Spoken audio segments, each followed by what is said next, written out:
எல்லாருமே பார்த்தது ஒரு எடிட்டட் எபிசோட். இந்த மாதிரி ஒரு எபிசோட விஜய் டிவியில் போடுவாங்கன்னு நான் சத்தியமாக எதிர்பார்க்கவே இல்லை.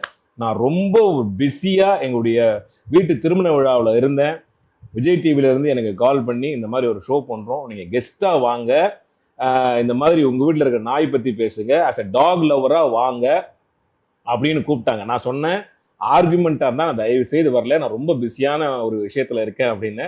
அதெல்லாம் இல்லை சார், ஆஸ் அ டாக் லவராக வந்து உங்கள் ஒப்பீனியன் மட்டும் சொல்லுங்க அப்படின்னு அவங்க சொன்னாங்க. அந்த கான்வர்சேஷன்லாம் நான் வச்சிருக்கேன்.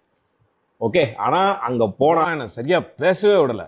ஸோ என் அன்பான ஒரு வேண்டுகோள் என்ன அப்படின்னா, உங்கள் எல்லா விருப்பத்தோட விஜய் டிவி நிறுவனத்துக்கு அந்த unedited version of the episode அதை நீங்கள் போடுங்க. ஓகேவா? மக்கள் வந்து எவ்வளோ ஒரு துடிப்பாக கொந்தளிச்சு என்னென்னமோ கவர்மெண்ட் மேலே போட்டுட்ருக்காங்க. ஸோ இது வந்து எவ்வளோ எனக்கு எதிராகவும் டாக் லவ்வர்ஸுக்கு எதிராகவும் எவ்வளோ மோசமாக அந்த விமர்சனங்கள் போயிட்டுருக்கு. ஆக்சுவலாக நான் நிகழ்ச்சிக்கு வந்ததுக்கான முதன்மை காரணம் நான் வந்து டாக் மேலே வச்சிருக்கிற அன்பும் பற்றும் தான் முதல் காரணம். ரெண்டாவது, இந்த மாதிரியான ஒரு சென்சேஷனல் இஷ்யூ போயிட்டு இருக்கும்போது டாக் ஹேட்டர்ஸுக்கும் சரி, டாக் லவர்ஸ்க்கும் சரி, பொதுவாக இந்த சமுதாயத்துக்கு நம்ம இந்த விஷயத்துல ஒரு தீர்வு கிடைக்கும் அப்படின்ற ஒரு நம்பிக்கையில தான், அதுவும் கோபியுடைய ஷோ அப்படின்னு நம்பிக்கையில தான் நான் வந்து என்னோட நேரத்தை ஒதுக்கி அந்த இடைப்பட்ட நேரத்துல வந்து அந்த நிகழ்ச்சிக்கு வந்து, அது எல்லாருக்குமே தெரியும். அவங்க ஆச்சரியமே கேட்டாங்க, என்ன சார் வீட்டில் கல்யாணம் வச்சுட்டு நீங்க வந்தீங்களா நாய்க்காக அப்படிலாம் கேட்டாங்க.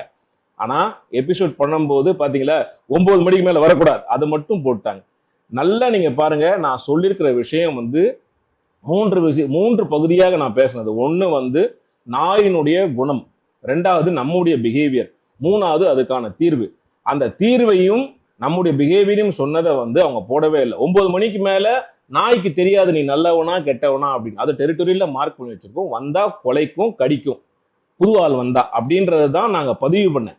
ஆனா வெறும் 9 மணிக்கு மேல வரக்கூடாது, 11 மணிக்கு கூட யாருமே ஏரியாக்குள்ள வரக்கூடாது அப்படின்னு கட் பண்ணி அவர் கேட்ட கேள்வி ரியாக்ஷன்ல இதை வந்து போட்டிருக்காங்க. நீங்க பார்த்த எபிசோடு வந்து ஒரு சினிமா தான், எல்லாரும் கட் பண்ணி ரியாக்ஷனோட போட்டிருக்காங்க.